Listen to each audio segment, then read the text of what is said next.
Mimi huyo nikafungua mlango. Kitu yenye nilipata sasa madam sasa ndio anatoka bedroom mwenye alikuwa house. The same person. Yeah, the same lady. Nikamuuliza na kujua unafanya nini hapa? Akaniambia kama niko sure hiyo mlango nimeingia nafaa kuingia huko. Kaambia ya huku ni kwangu. Akaniuliza unalala huko ama mnaenda nataka kufunga mlango? Nikamwambia siendi mahali. I'm here to stay. Sasa madam akaanza kuniambia wewe ni kiwete, yaani utafute viwete wenzako. Yeah, and they were making love. Sasa that night huyu jamaa ananiita. Nione. Kwanza aliniambia ni undress. Nijiangalie alama zangu na niangalie wa madam. Siko na otherwise.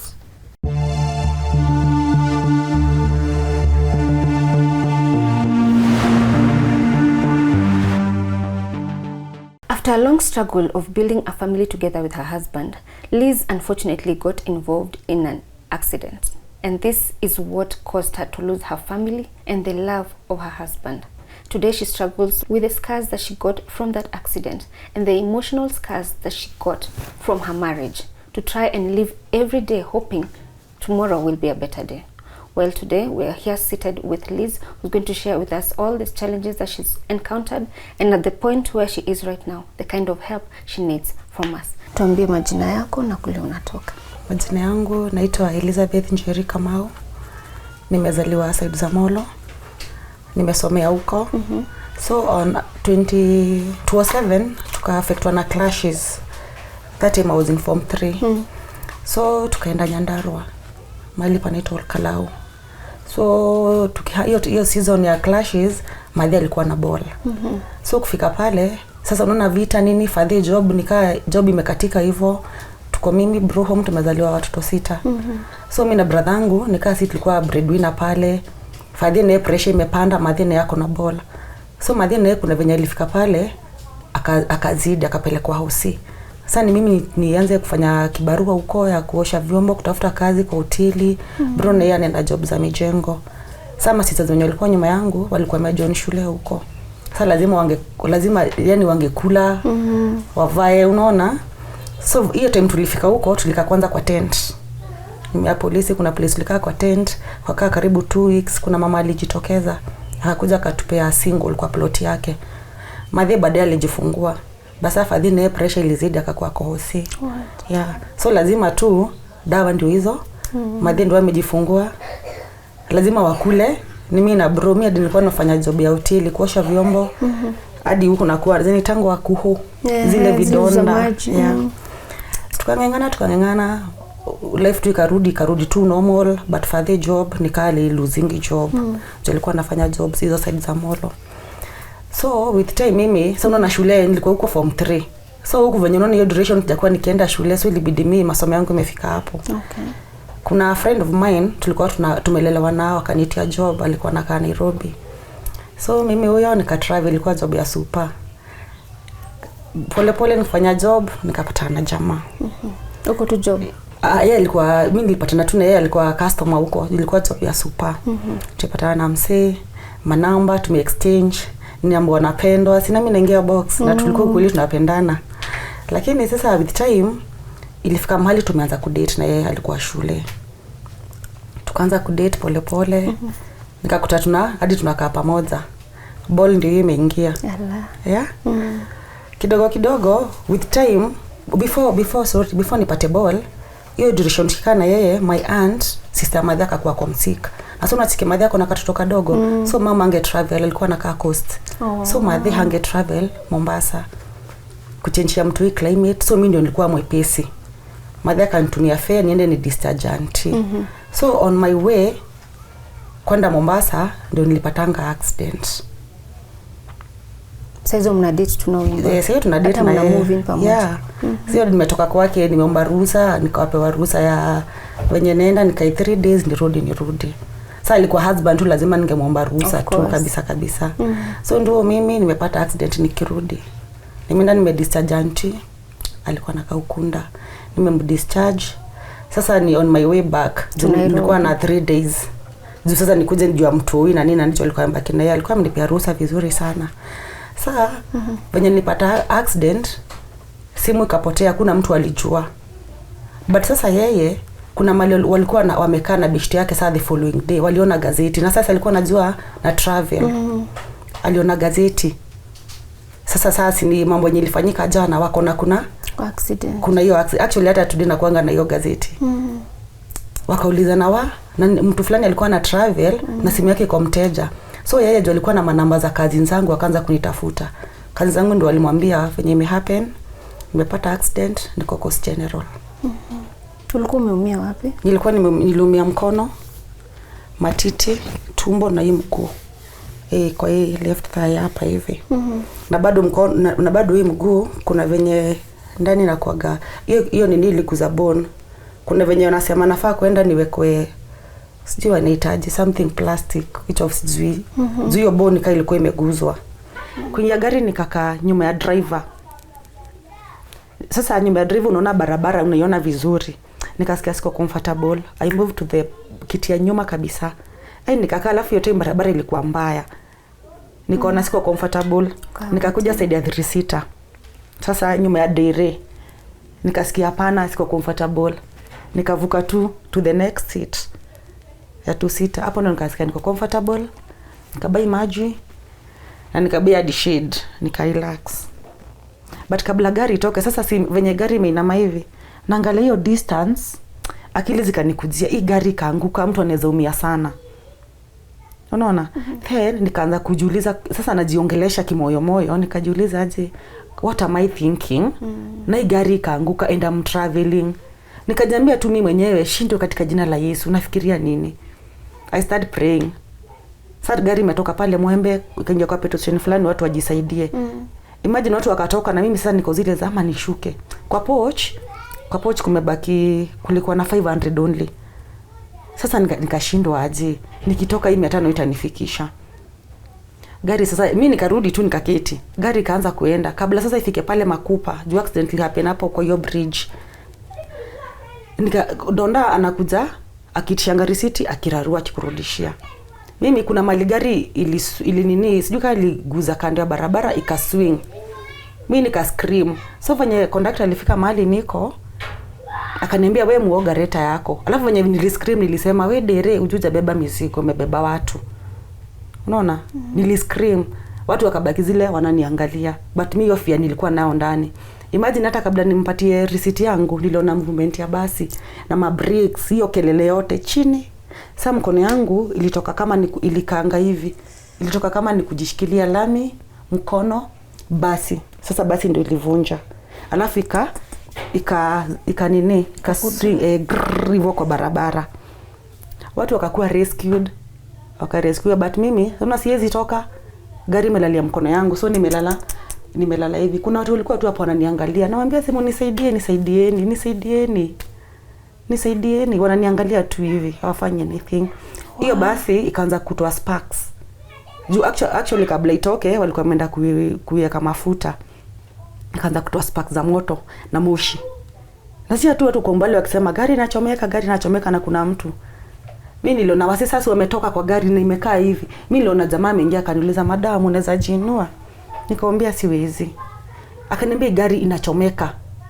Nikamwambia mkono wangu imelaliwa. Venye jamaa aliangalia akaniambia wacha nikuje. Akatoka. Sasa mimi kuangalia mkono venye iko, hii bone ilikuwa inakaa hivi. So sioni joint. So nikafikiria naweza puli mkono kuliko nichomeke, nitoke na half. Nikavuta mkono mara 3. Nikasikia ka sharp pain kama nidunga hivi kwa heart. Nilisema na Kikuyu ile tu nilisema gaine dahera ni doka like God I'm coming nakuja. Unaona? Ule jamaa akarudi. Akaniambia sijui kuna watu wanachimba. So ilibidi watu wajaribu kuinua hiyo basi, wachimba kapaki kuna kashimo. So nikatry kupull mkono. Sasa hizo imeganda hata sisikii. Kinakaa kinyama. Hii mkono ilikuwa hivi, bone nyingine iko hivi. So hadi hapa ni kushonwa. Hapa ni kushonwa. Nikakata na mkono yangu hivyo. Hadi walikuwa nasema ati siwezi fanya kazi hiyo time. Actually hata iko ina move. Sasa ilibidi nimeenda tizi. At least hizi inaweza fanya kitu. Juu nilikuwa sana na mkono venye iko.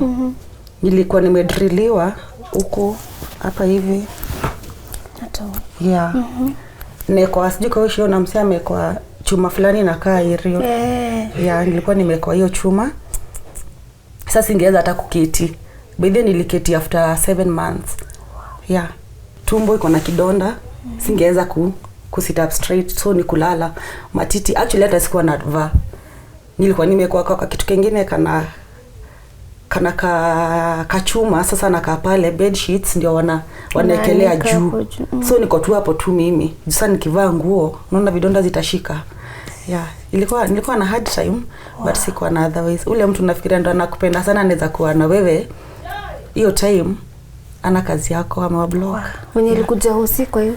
Sasa mimi nikakaa hosi, maumivu nikavumilia tu. Sasa nilikuwa naangalia situation yangu, ni promise ati nenda home kesho. Ninakaa hosi. Juu hata kutembea ilikuwa, hata kuketi ilikuwa shida. So kuna time ilifika Zamali kama hosi. Okay, job yake anaendanga. Anaweza kuta maybe ako wapi. So walikuja na madam fulani. Na akaniambia madam wanafanya naye job, ametumwa job Mombasa. Yeah. Sasa mimi najua ni kweli anaendanga job. But hapo kuja na madam nilishuku. Akaniambia umeumia hivi vyote. Yaani hakuwa amekuona yote. Yeah, hakuwa ameniona. Sasa tuliongea tu naye kwa phone, kamwambia venye niko nini. Akaniuliza, "Yaani umeumia hivi vyote?" Nikamwambia, "Yeah, but najua nitapona." Akaniambia, "Uko sure mimi nitakungojea? Juu station yako si promising unaenda home kesho." Nikamwambia tu God atanisaidia, nitafanya nini nitapona. So what he did, alihagua madam, akaniuliza, "Hiyo mkono yako unaweza kuhug?" Yeah. Mimi nilimwambia tu nitapona tu. What? Yeah. Hakuniongelesha tena, akaniambia sawa, we'll keep in touch. Akaishia. So mimi tuko pale tu na kazini yangu. Actually hiyo kitu pia kazini yangu alifeel. Anawezaje kuja na mtu na anaona station yako venye uko, alafu analiza kana inaweza kuhug. Jamaa akaishia. Mimi nikangangana hosi juu nilikaa hosi around, nilikaa 9 months. Sasa kidogo kuna time tulipiga hiyo simu yake ikaitana. Sasa nilikuwa nataka kujua venye mtu anaendelea.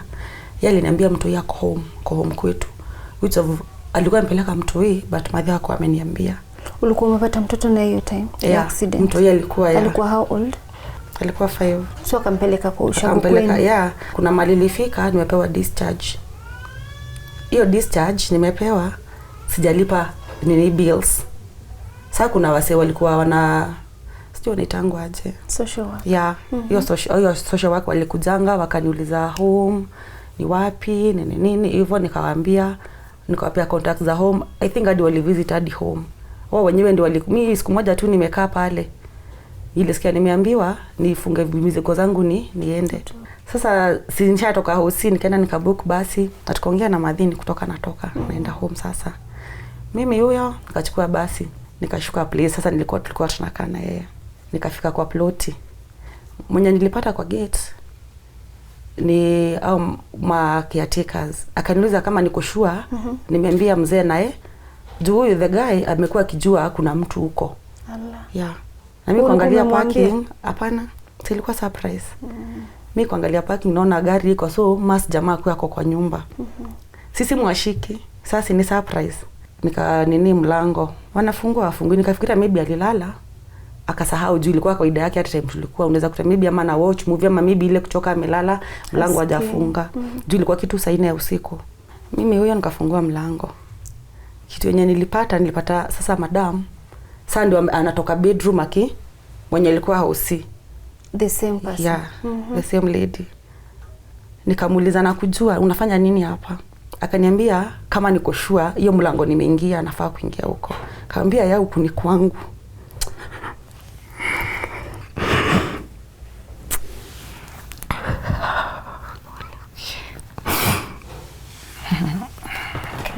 Nikamuuliza what are you doing here? Akaniambia yeye ndio anafaa niulize hiyo swali. Jamaa katoka bedroom sasa.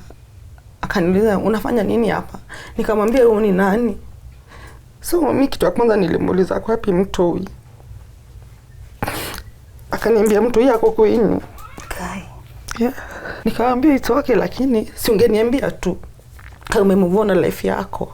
Niambia nikwambia niko house, kwani nilikuwa nataka nikwambie na njia gani? nilikwambia station yako siwezi kungojea. Akamwambia ni sawa, mimi nikakaa hapo kwa kiti.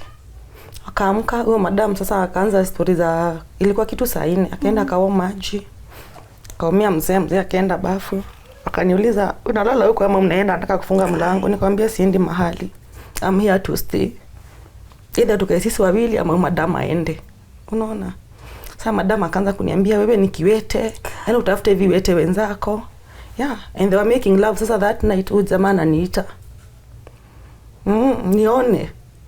Kwanza aliniambia ni undress. Nijiangalie alama zangu na niangalie o madam.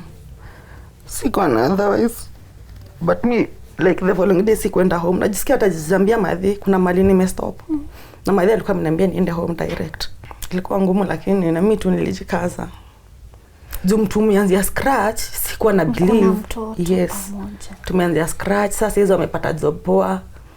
Sasa maybe anaona maybe class yake inaweza kuwa it's okay, maybe iko high, lakini konyo afadhali hata ningesikia kuna mahali anaendanga kuliko kwa hiyo hao.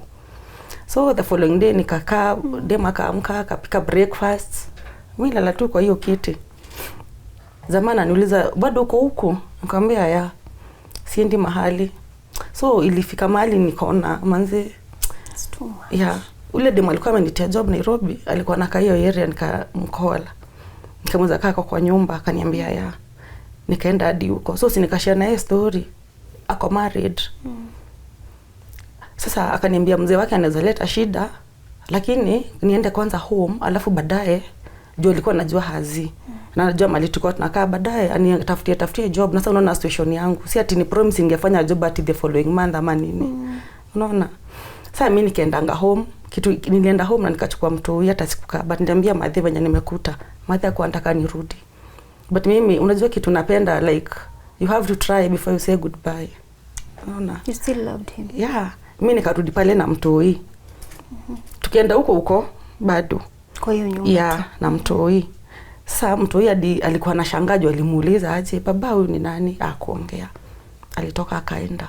Sasa tukakaa na huyo madam, nikakaa naona madharau. Huyo madam night dress hiyo sana nikiingia kwa mlango night dress alikuwa amevaa ilikuwa yangu. Surely. So tukakaa hapo na mtoi. Nikaona huyu jamaa ikafika kitu saa 5 usiku jamaa arudi. Mimi what I did nilienda kwa bishti yangu ule saa mwenye nilikuwa nimeenda kwake. Tukalala huko. Akashia na bwana yake story yangu. Kuna manyumba za mabati, kuna ghetto iko fulani inaitwa Changombe. So akaongea na hazi yake. Hazi yake akanilipia, kalikuwa tu ka single. Mimi tu tukakaa tu na mtoi wangu, but mtoi yako na questions. Alafu unacheki area anaijua, anajua babake ni mtu akopoa, yani mtu wa babake alikuwa anafanya nini, unaona? Anasema mama, hii nyumba ni yetu kweli. Namwambia na viti ziko, yani unacheki mtoi hizo ma question. Namwambia ziko kwa fundi. Nikalingana tu. So ilifika place, huyu jamaa tukapatana na madam fulani tulikuwa bwana yake wanafanya naye job. So madam sikuwa nimemopenia rap. Nikamwambia story yote. So yeye akaenda akashare na bwana yake. Bwana yake nikaliongeleshanga jamaa. Jamaa akanipigianga simu. Ilikuwa time sasa ya COVID. Kaniuliza mnaendelea aje? Nikamwambia unaweza niulize hivyo na unajua venye kumeenda. Venye kuko. Akaniambia naweza waona nikitoka job. Nikamwambia ni sawa. So I thought maybe anatuletea food ama nini. Alikuja akasimamisha gari ya job akaniuliza mko wapi? Nikamwambia mahali niko.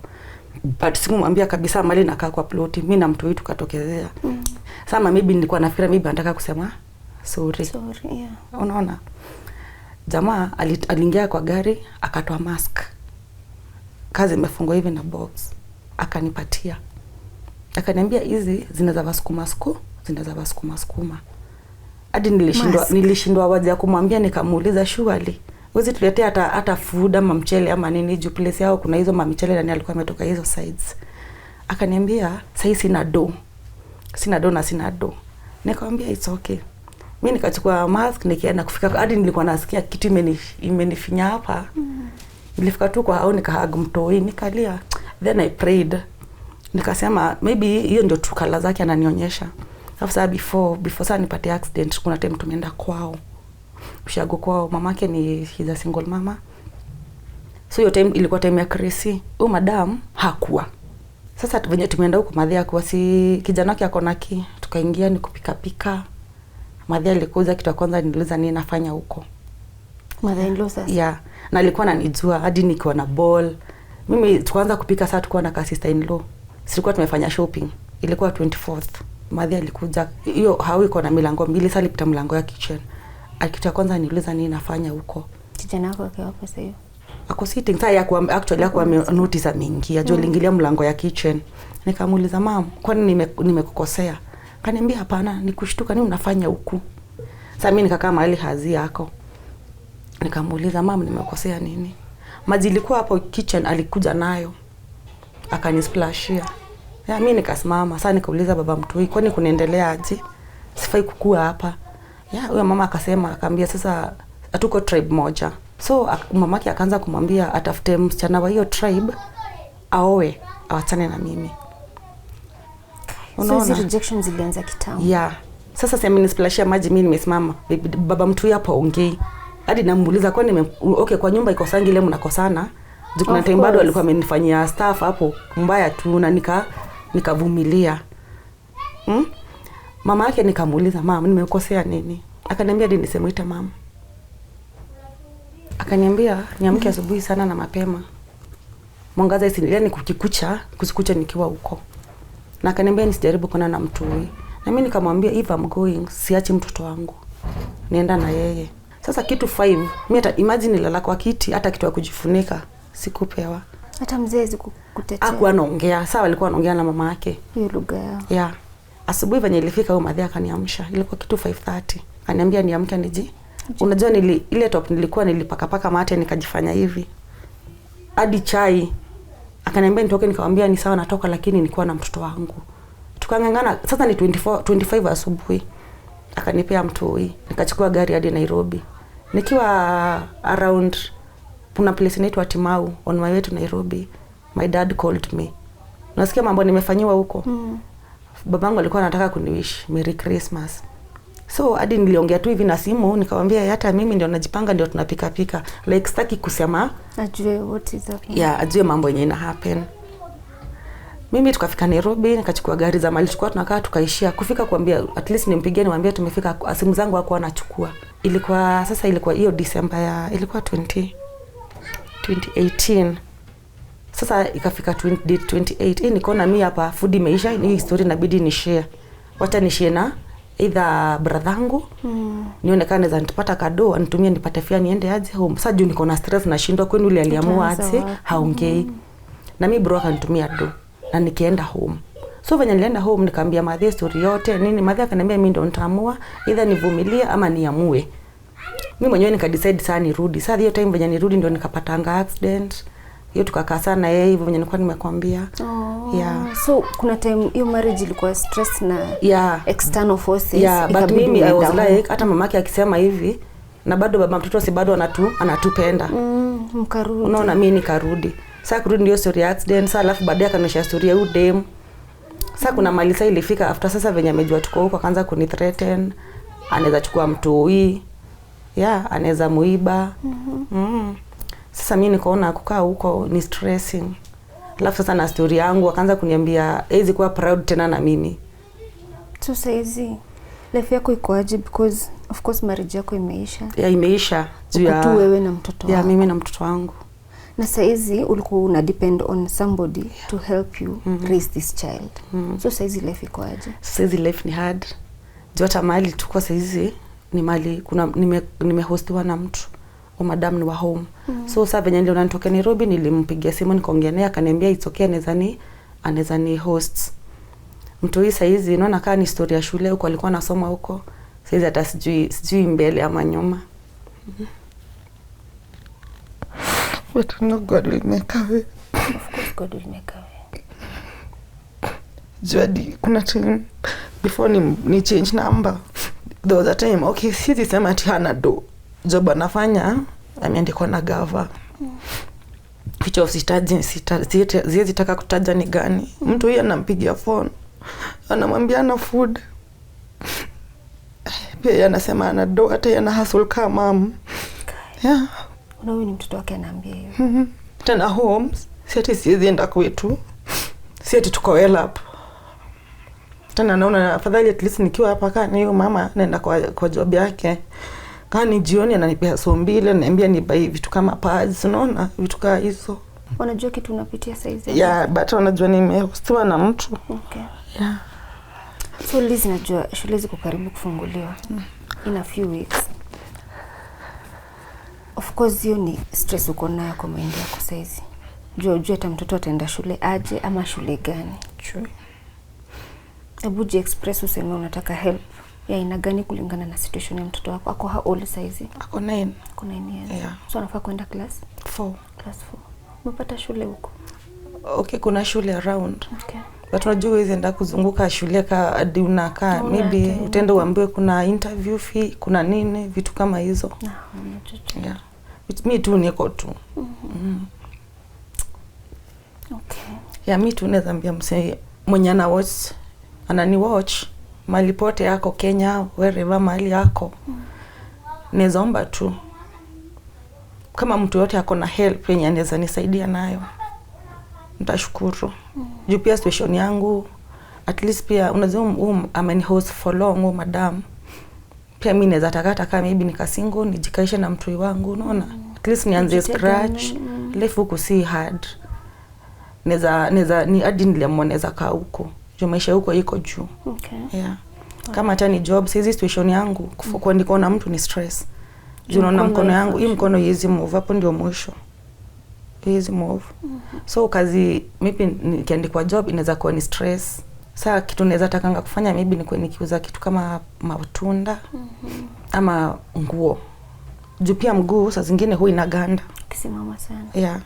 Na pia kuna dawa natumia, dawa za calcium. Okay. Hata sijui nilimeza lini mwisho. Bado una need hizo. Yeah. Ndio atakuwa strong for your child. True. Okay. Please, saizi ukiangalia situation yako, do you ever think utawai kwa in a position uta give marriage a second chance ama this is it for you? Ni hard. Ni hard. Kutrust mtu tena hivyo. Ni hard. But ya Mungu ni mwingi. Kweli. So after your accident, umeprocess hiyo kesi, umejua compensation kama itakuja ama imefika wapi hiyo kesi? Mimi najua situation yangu nilazwa house for long. So venye nilienda kuripoti, au wenye walikuwa na hiyo kesi askari walisema kuna watu walikuwa compensated already. Sasa naona situation yangu, I think I was the most injured. So nilikaa house sana. So nikaanza kufile kesi, nilifile. Kuna place tulipata tu loan. Nika file kesi which hiyo nililipa cash. Sasa pesa zenye zimekuwa zikitishwa pale tumekuwa tukilipa cash, but kuna mali ilifika nikatry kuongea na lawyer wangu anilipia, anasema hana do. Sana mimi situation yenyewe niko ile tu nabaki tu hadi ile time utapata do. Kuna mali walifika wakasema inaitwa court father fee. Which wanatakanga 47,000. Which imekuwa ngumu kwangu kuiraise. So hata ningejiomba maybe pale mwenye anaona hii story, maybe mtu akuweka maybe ni lawyer anaweza nisaidia. Yeah. Ndio at least nifuate hiyo kesi, at least hata nikikuja kulipwa naweza, unaona situation yangu at least naweza hata kama ni job, vitu kama hizo. Yeah. Okay. At least ndio hiyo pesa inifaidi. Well, unaweza kuwa wewe ni lawyer hapo nje na you don't want to support Liz even if you do not want to charge her anything. Of course mwenye amekuwa akisikiza story yako na ameguzwa nayo na angependa kukusupport, anataka kujua atakupata aje. So uko na phone number unaweza share nayo? Namba yangu ni 0797 559 850. Okay. Yeah. Italeta jina gani? Elizabeth Kamau. Elizabeth Kamau. Yeah. And thanks Elizabeth kwa kukubali kushare story yako na sisi na kututrust. Si rahisi tunapigia mtu simu ati kuja tukwambie mambo tunapitia. Si rahisi, najua hata kukaa hapa na kukumbuka hizo vitu zote umepitia. Umejikaza tu. So tunashukuru that umetutrust na story yako na umekubali kushare story yako kwa platform yetu. Na our hope is that kutakuwa na mtu pale nje ambaye ataguzwa na hii story na atasimama na wewe. Kwa kawaida watu wafanya hivyo kwa Tuko Media. Tuko family, we always appreciate you for standing with our guests. This is Liz and her story you have heard. So please stand with her and help her raise this child to the best of her ability. And thank you so much for staying with us till the end of the show. Please, please, please remember to subscribe, share, like, and kindly support Liz on this story and help her get back on her feet. We will share the number on our pinned comment that you can reach out to her, call her, support her, be kind to her, be nice to her, and we always appreciate you. Well, thanks for staying till the end of the show. My name is Yvonne Kawira, and until next time, keep it Tuko.